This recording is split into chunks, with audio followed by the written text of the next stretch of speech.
गेल India company व्यवहृत machine को cutter साहाय्य काटी नेउथबा बेले धरा पड़े 5 दुर्वृत्त।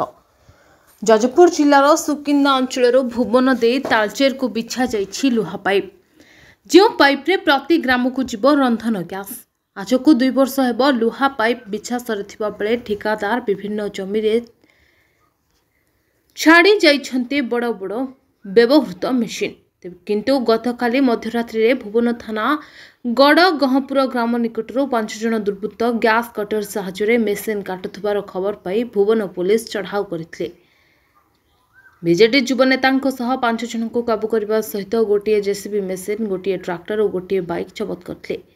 दुर्वृत्त माने मेसीन रू काटिथिबा लुहा खंडर ओजन 50 क्विंटाल होइथिबा जणा पड़छि। तेबे समस्त दुर्वृत्तों को गिरफ्त कर जमीन नामंजूर होबारु कामाख्यानगर विचार विभाग हाजत को पठाई देछि भुवन पुलिस। तेबे ए संबंध में भुवन थाना अधिकारी कौनसी प्रतिक्रिया देबाकु मना करथिले।